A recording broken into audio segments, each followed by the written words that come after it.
বিষ্ণু বলেছেন লা ইয়াদখুলনাল জান্নাতা ওয়া লা ইয়াজিদনা রিহাহা, তারা জান্নাতে তো ঢুকবেই না, জান্নাতের ঘ্রাণও এদের নাকে লাগবে না।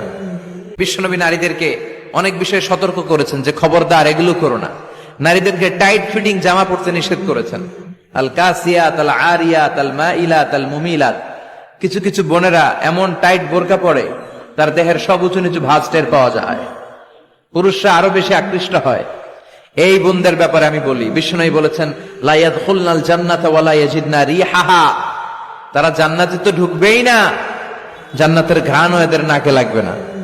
এখান থেকে জান্নাতে পৌঁছতে আরো 500 বছরের রাস্তা, এত দূরে থাকতেই জান্নাতের ঘ্রাণ আপনার নাকে এসে ধাক্কা দিবে, তারপর ওই নারীরা জান্নাতে ঢুকতে পারবে না। টাইট ফিটিং জামা আছে না নাই?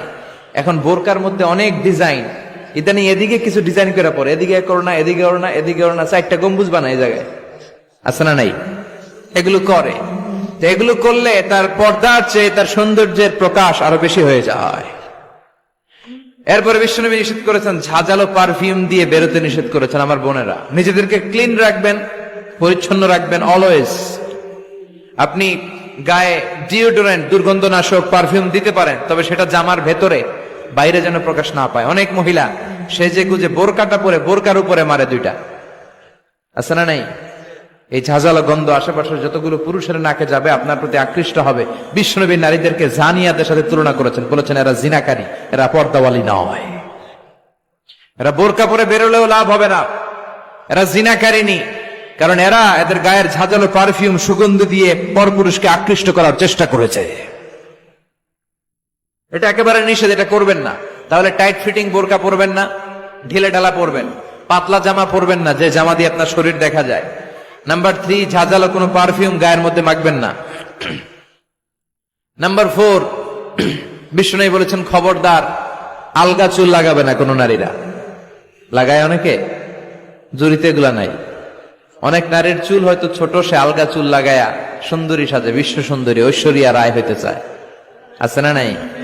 না, আল্লাহ যেটা দিয়েছে ওটাতে আপনি সন্তুষ্ট থাকেন, আলগা চুল লাগাবেন না। এরপর বিষ্ণু ব্রু প্লাক করতে নিষেধ করছে। ব্রু প্লাক, ব্রু প্লাক আছে না? পার্লারে গেলে কিভাবে যেন এদিক দিয়ে ব্রু প্লাক করে একেবারে চিকন করে দেয় এই 2টা। হ্যাঁ, না, এটা নিষেধ। ব্রু প্লাক করতে বিশ্বনবী নিষেধ করেছেন। আমার বোনেরা, আপনারা এটা করবেন না। এরপরে বিশ্বনবী নিষেধ করেছেন তোমরা একে অপরকে লাআনত দিবে না।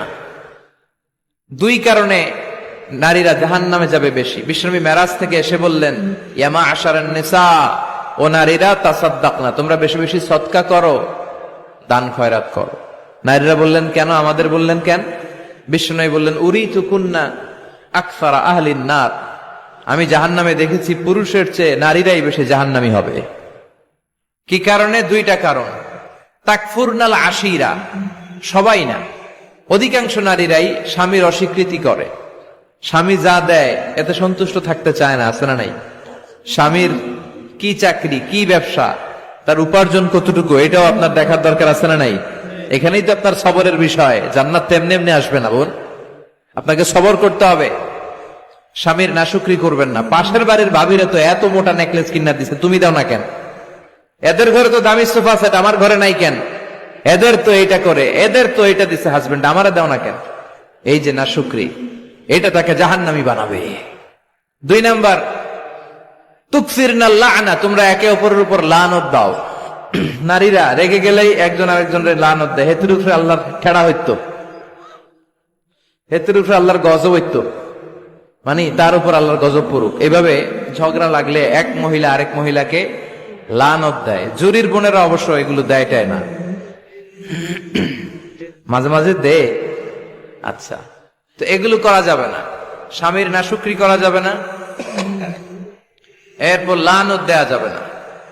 এই যে বিশ্বনবী যেগুলো নিষেধ করলেন, এগুলো থেকে যদি আমরা বেঁচে থাকি, আর যে 4টা কাজের কথা বললেন এগুলো যদি আমরা করি, তাহলে জান্নাতে যাওয়ার পথকে আমাদের জন্য সহজ করে দিবে কে? আমি সব সময় নারীদেরকে 6 জন নারীর জীবনী পড়তে বলি, আপনারাও পড়বেন, বাজার থেকে কিনবেন। আসিয়ার জীবনী, আসিয়া ইমরাতু ফেরাউন, ফেরাউনের বউয়ের নাম হক্কা, নাম খিতা আসিয়া। এই আসিয়ার জীবনীটা প্রত্যেক নারীর জন্য পড়া ফরজ। কিভাবে তিনি ঈমান বাঁচিয়েছেন আপনি দেখবেন। এরপরে মারিয়ামের জীবনী পড়া ফরজ। মারিয়াম আলাইহিস সালাম কিভাবে তিনি ইবাদতে মশগুল ছিলেন, দুইজন গেল। 3 নাম্বার বিশ্বনবীর প্রথম স্ত্রী খাদিজা আল কুবরা তাহেরা। পতি ভক্তি কারে বলে, স্বামী ভক্তি কাকে বলে আপনি দেখতে পাবেন ওনার জীবনীতে।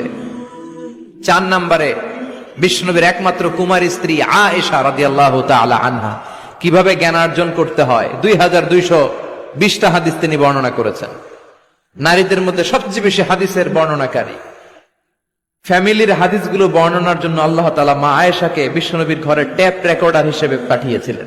বিশ্বনবী যা বলতেন সব মুখস্থ করে নারীদের কাছে ওয়াজ করে ছড়ায় দিত। কি নারী ছিল, মা আয়েশার জীবনী পড়তে হবে। সবশেষে বিশ্বনবীর কলিজার টুকরা নয়নের পুটলি ফাতেমাতুল আজ-জাহরা, এই ফাতেমাতুজ জাহরার জীবনী পড়তে হবে। তার জীবনী থেকে আপনি পাবেন কিভাবে পর্দা করতে হয়। উনি মরার আগে আলীকে বলে গেলেন, আলী, জীবদ্দশায় আমারে কেউ দেখে নাই, নবীর মেয়ে মোটা না চিকন, লম্বা না খাটো। মরার পরেও বেশি মানুষে জানাজা আসতে বলো না, রাত্রিবেলা অল্প কয়েকজন লোককে নিয়ে জানাজা দিয়ে আমার কবর দিয়ে দিও। কেমন করে আপনি নিজেকে সেভ করবেন, এই শিক্ষা মা সাইয়্যিদাতুনা ফাতেমাতুজ জোহরার জীবনীতে আছে না নাই? তাহলে এই কয়েকজন নারীর জীবনী পড়তে হবে।